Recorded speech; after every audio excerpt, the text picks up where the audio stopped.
Hello everybody. Good morning, good evening. Almost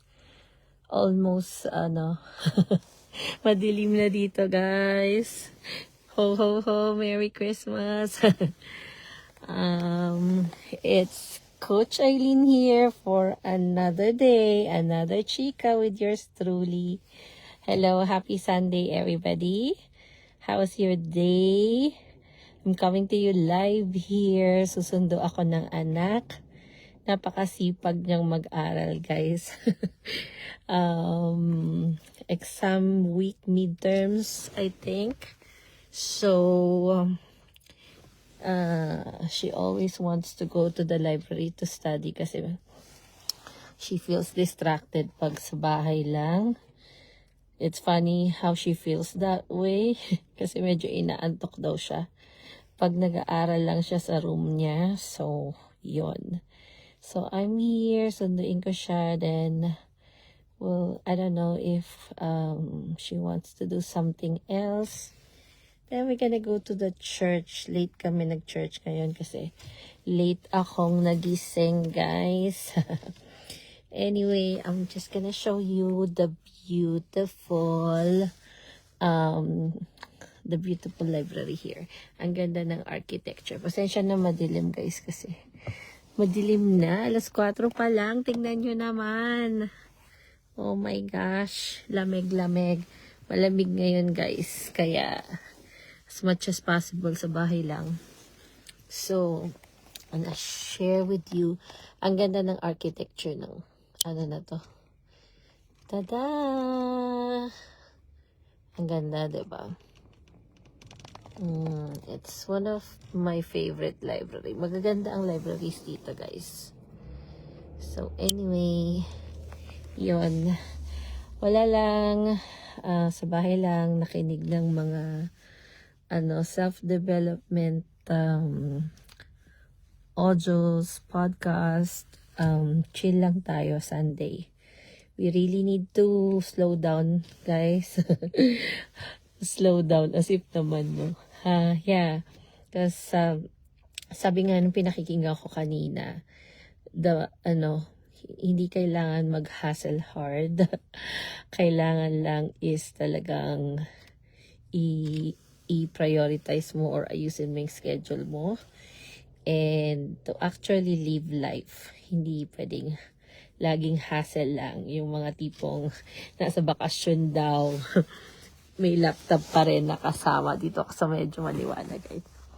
So, stuff like that, right? So, take time to, relax, rejuvenate, ayan. And so that you'll be ready for the week. So, ayan. Marami akong as usual appointments, right? I have physio, I have osteo, I have CPAP sa pulmonary specialist and stuff. Yon. Kasi health is wealth, sabi nga. Ayun. So, yun lang. Nag-drop by lang ako nating no specific topic to discuss. Share ko lang sa inyo kung nasan ako today. And I hope you guys are having a good time, good day. How was your weekend, guys? Ako, lang, chill lang talaga. Tomorrow, I plan to do stuff, but chill lang talaga. Kasi, yeah. So, yun. So, mahirap mag-overwork. Maraming mga masasakit, guys. Kaya, chill lang. Ayan. So, that's it. Lang ako. Sumilip lang ako rito, guys. By the way, kung baka hindi nyo napanood yung live webinars namin, check nyo na rin.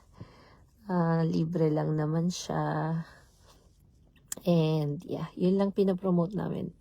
Inisip ko, paano mo sasabihin sa mga tao talaga na, yun lang nga yung ginagawa, i-promote mo lang yung business. But I think entrepreneurship is not for everybody, right?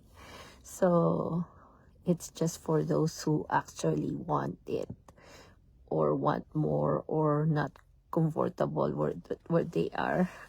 So, yun. Hindi tayo namimili dito, guys. So, ano ba yan? Nabukas ba to? So, yun lang, guys. See you tomorrow.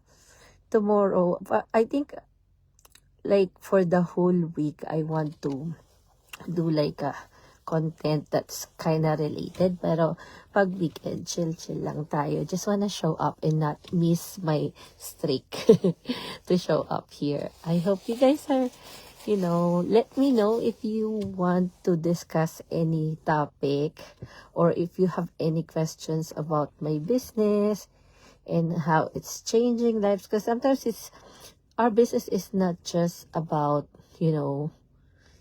business. It's about self-growth and development. Yun ang bonggang-bongga talaga.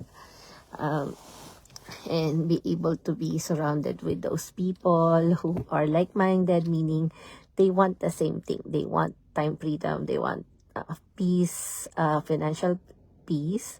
And if you're that kind of person, this must be for you. Yun lang. So, have a good week, guys. I hope you guys will have a good week. And not just a good week, because I know when I was like working, right, like parang pare-pareho lang. So I hope you guys find some variety in your routine. And if you're really bored about it, check out our business talaga. Talagang baka magustuhan nyo. Yun lang. Okay, bye-bye na. See you tomorrow.